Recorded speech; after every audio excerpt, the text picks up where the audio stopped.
T-Bowler, today we got a brawling sequence for you. Northern Waters is the map, domination mode of the game. The ship, Bismarck B.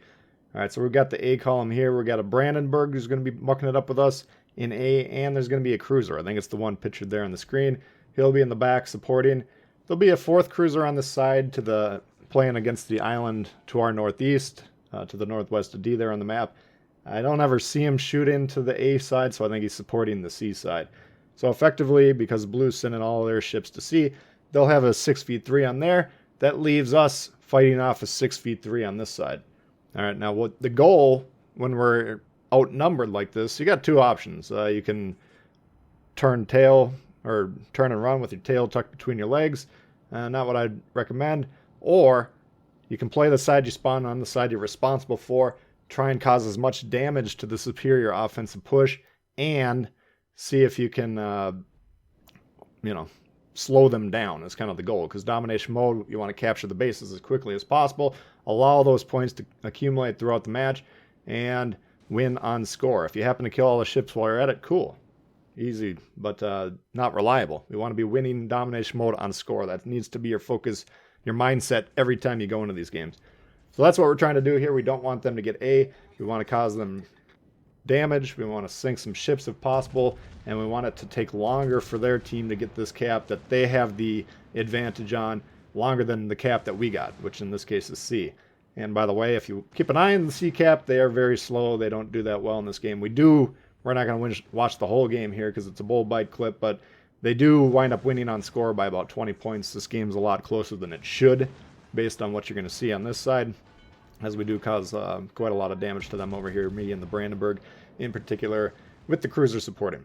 All right, so that's kind of the overall strategic picture. Now let's get into the nitty-gritty. Massachusetts will take some shots on him, and the idea with these secondary focused battleships, we want to be doing main gun damage and secondary gun damage in conjunction. That's why we don't ever keep the Bismarck in the back, lobbing shots down range. It doesn't have the accuracy to do that. And we're not utilizing the full offensive power of the ship. Now, we're not going to go crazy. We're not going to put the ship in the middle of the map 2 minutes in just to get some secondary shots going because we'll get sunk. But in opportunities like this where we can move safely forward, we move forward, right? Target selection, we go to the Baltimore. Why? Well, there's no destroyers in this game, so the value of the radar in the Baltimore a little bit diminished. Normally, if this was a domination mode game and there's a couple destroyers per side, Baltimore, highest priority target, or one of them, due to the radar. But still a powerful ship. We want it dead for that reason. And look at all these hand-holding battleships. They're all wieldily rebuilding each other. They're all invincible. And what do we want to do? We want to take off the refueling tankers as much as possible. Now, the battleships can kill each other, or heal each other, rather, by staying close to each other and holding hands. There's nothing we can really do about that. But the cruisers that get involved, or even destroyers, if they're trying to heal these battleships, they generally won't be invincible. They won't be holding hands with each other with the Will to Rebuild perk. They can. It's kind of a foolish build, though. But, you got to be really dedicated to your craft of being invincible with that kind of a build on a cruiser.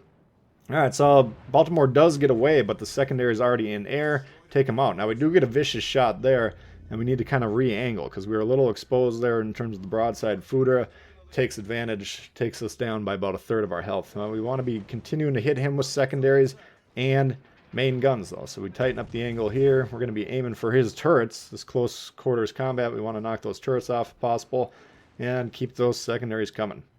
All right, so now we're starting to reverse sides. Why do we do this? Well, the secondaries on our right-hand side of the ship might be knocked out at this point in time. We've had that side exposed, and some of them undoubtedly are disabled. So if we switch this side of the ship, now we get a fresh set of guns. Oh, and here's an Otago coming through. So now, secondary is going off on both sides of the ship. Main gun target switches over to Otago. Much easier to kill. Sure, it's got heals, but again, it probably doesn't have Will to Rebuild type of heals on it. So this damage is more or less permanent. All right, so if we're in a situation where battleships are healing each other infinitely, we want to kill the ships that we can do permanent damage to, okay? So we're going down here, obviously, but we're still inflicting a lot of damage. Got a shot at the Cleveland. Want to get that off before the ship goes down, if possible. All right, so we're going to wind up with about $96,000 or dollars damage when it's all said and done. And that's pretty good. Between me and the Brandenburg, we sank ship. We wrecked a few of them, or we sank 2 ships, wrecked a few of them, slowed them down. You can see there's a 4v1 on the right there. They should already have that cap, but they will get it. There goes the Atago. So you can call that mostly our responsibility. Obviously, someone gave him a coup de grace, but overall, pretty good sequence there, and one that will allow us to end up winning the game.